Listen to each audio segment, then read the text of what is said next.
Hello students, my name is Liz Attia and today's topic is principle-based ethics and justice. Okay, so principle-based ethics and justice.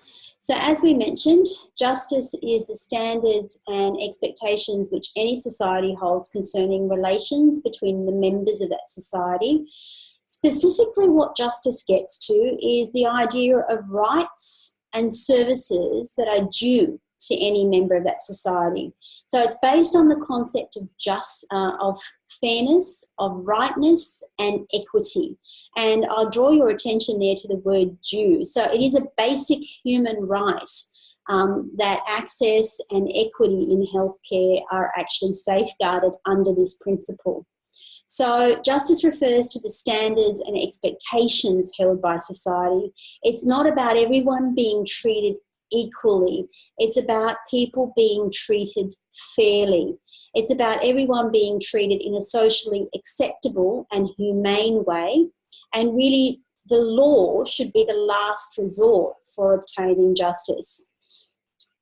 So what do we mean there in terms of justice as it relates to healthcare?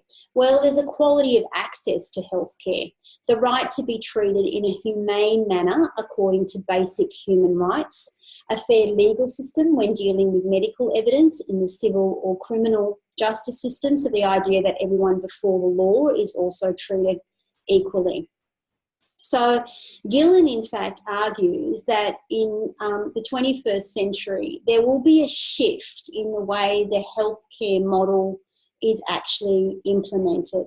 And we have seen, in terms, I guess, of our historical traditions, a strong focus on individual rights, on the autonomy of the individual, on what the client themselves wants or doesn't want with respect to treatment. But as our resources become more scarce and as there are more pressures on the healthcare system, Gillen, in fact, actually makes the argument that there will be a shift away from justice as away from autonomy as a central notion in our healthcare model, more to justice as the inequities in health, not only nationally but also internationally between developed and developing countries, become increasingly apparent. And, you know, in Australia, we actually pride ourselves on being a justice society, but in many respects that's not evidenced in the data. And I would point out to you, I guess, the health discrepancies as a case in point between Indigenous and non-Indigenous Australians to actually show some of those health inequities even locally at that domestic level. So according to Locke, who was an English philosopher, he actually argues that a just society is one where there was a system in place to guarantee equality such that no individual would suffer from subordination or subjection, that there's no inequity there in terms of practice. Hume, on the other hand, argues that justice could only be examined by weighing up competing claims of other people. So he believed that every person could be accorded unlimited access to the goods of society only if all materials are plentiful. So it's if you have plentiful resources, then there's no harm there in actually everybody having unlimited access.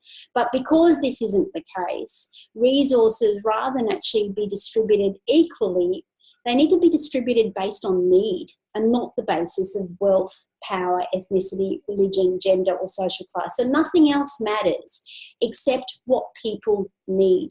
So it's about a fair distribution, not an equal distribution, and need becomes a distinguishing feature there. So I guess I go back to that question, is Australia a just society according to Locke? Is no one subordinated? Do we actually have those with power and those without power? Is Australia a just society according to Hume? Are goods distributed based on need, or are there other criteria which come into play there in terms of the allocation of resources? I mean, interestingly, there's research and empirical evidence to actually show, for example, dental hygiene in the western suburbs of Sydney is inversely proportional to other suburbs across Sydney. So the number of teeth that you actually have can be an indicator of which particular demographic or which postcode you live in. Is that an indication that Australia is a just society? Well, interestingly, the lowest socioeconomic groups have the highest rates of illness and premature death, use preventative services the least, have higher rates of illness-related behaviours, may engage in risk-taking behaviours, and often are more represented in work-related health problems such as asbestos or rather occupational injuries associated with being in manual occupations. The highest socioeconomic group is inversely the opposite. So they often have the private health insurance, often use preventative services, have more flexibility in terms of work arrangements, so access to health appointments becomes easier, are more likely to have a network of medical professionals as friends, so people that they can go to at least on an informal basis for advice, etc., can afford complementary and alternative medicine treatments, and certainly medical tourism for cutting-edge treatments if required, and may engage in risk-taking activities such as extreme sports, which is interesting there. So you can actually see, just in terms of the empirical evidence there, according to the philosophers, Australia is certainly has some room to move in terms of the justice model. Research conducted by Michael Marmot has shown that there's an inverse relationship, which is what the pyramids actually showed us, between injustice and health, but at that international scale as well. But societies with the most unequal wealth distribution tend to have lower rates of cohesion, higher rates of homicide, violence, prison rates, drug problems, obesity, and teenage birth rates. And he found, interestingly, that Australia ranks 4th out of 23 countries as the most unequal in terms of wealth distribution. So whilst we consider ourselves really an egalitarian society, it's not supported by the empirical evidence. The only other thing I'll mention to you before we finish today's lecture is this idea of, in the justice model, who's held accountable for ill health? Who is responsible for particular non-communicable diseases? Is it the individual? Is it genetics?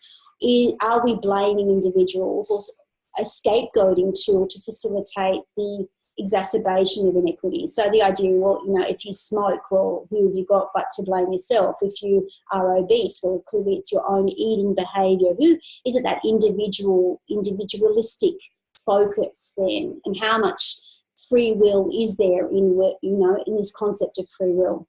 Mary Douglas, in fact, argues that in an individualist society such as Australia, the weak are held to blame for the ills which befall them, and this was true in medieval Europe as well. So I guess I'm asking you to consider, just in terms of chronic diseases, who is responsible, and do we have in our healthcare system, based on this principle of justice, a little bit of a blame the victim type of mentality? So there's the quote here for you. No one would question that as individuals we were responsible for our health. In the final analysis, we're the only ones who can change our behaviour. We're the only ones who live fork to mouth, who inhale smoke, who plant feet on sidewalk.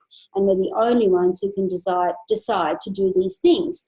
But clearly we don't live in a vacuum. Whether we like it or not, our thoughts, ideas, wishes and behaviours are influenced and conditioned by the people around us, by our environments in which we find ourselves, and the customs, traditions, fads and fashions to which we are continuously exposed. Effective behaviour change, therefore, requires that we do our best as individuals, but also that we work together with one another to create more healthful and supportive social environments. What do you think? Thank you, students. That brings today's topic to an end.